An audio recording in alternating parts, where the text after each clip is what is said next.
Universes will live, universes will die, but the DC universe will never be the same again. Why did I do that?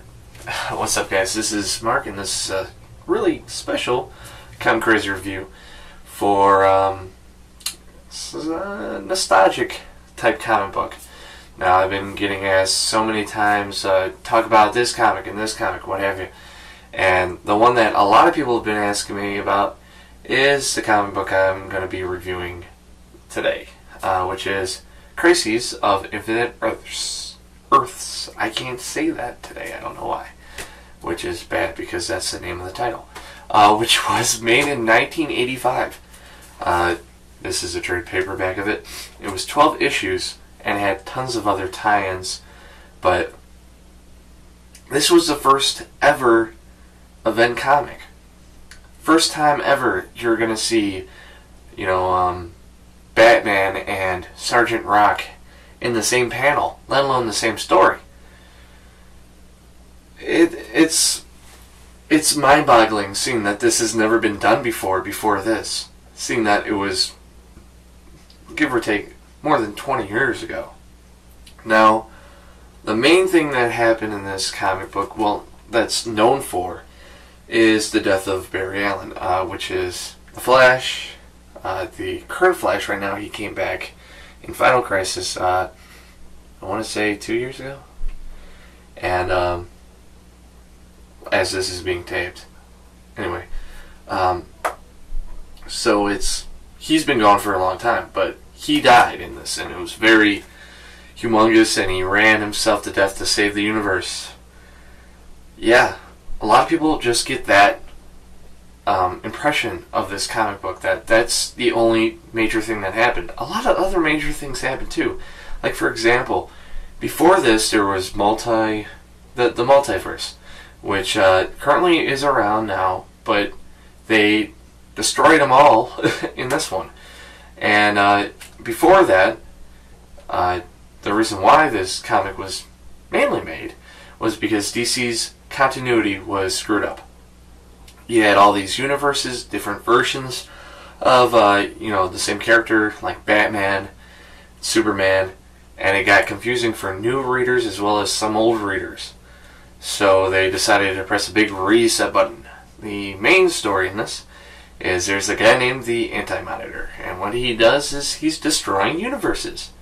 So a guy named the Monitor bans a group of heroes from all different universes to battle the Anti-Monitor. And what later happens is it gets to our world, or the main world in the DC universe, the one that represents ours. They start fighting the Anti-Monitor. Some heroes are from other universes and what have you, and they defeat him. In doing so, though, all the universes were wiped out, except for one.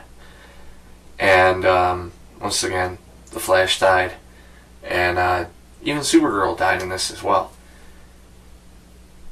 After that, things changed for DC.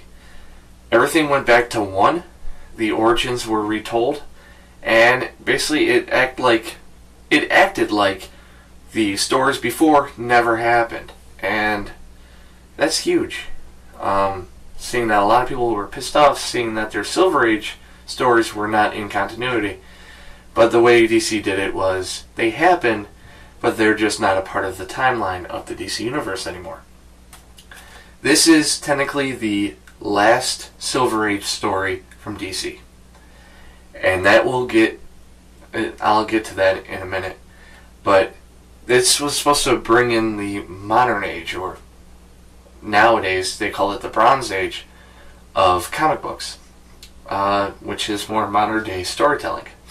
Now, like I said before, this is the last Silver Age story, so that gets to the one gripe I have about this comic. It reads like a Silver Age comic. If you've never read a Silver Age comic, they're not bad, but they're written differently. The characters, or the main focus of the comic, says what they're going to do all the time. And you're probably saying, what's the big deal about that? Okay. For example, let's say Batman is walking down the street and into a store.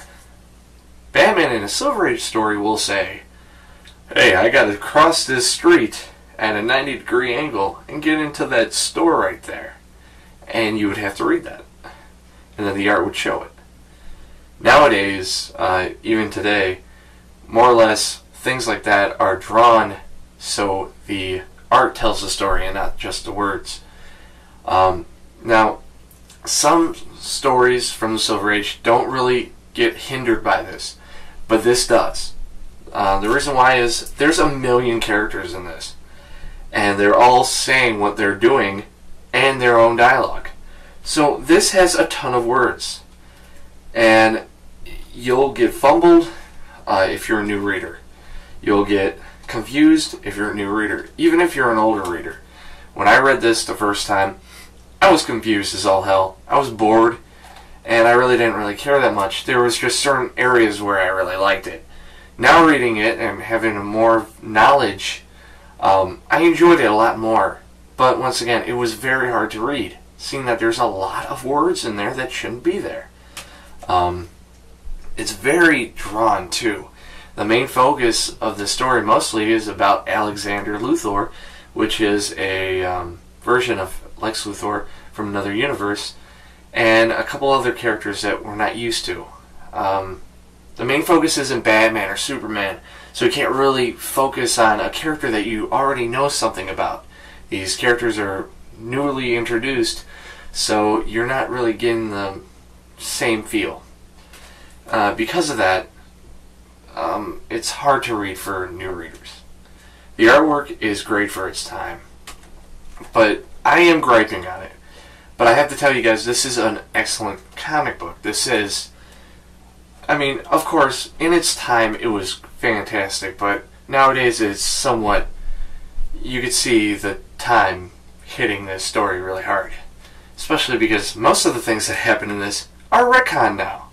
That this really never happened. So, that's it.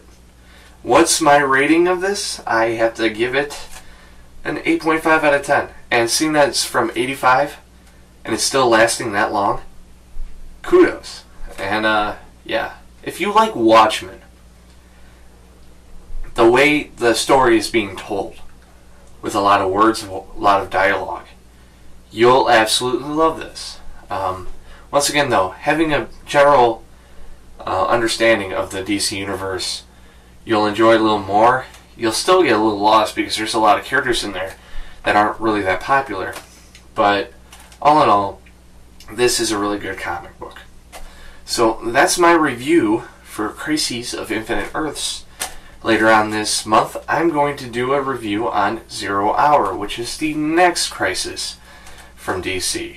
So until next time, guys, peace out, and keep reading those comics. Oh, by the way, check out the website, comiccrazereviews.webs.com.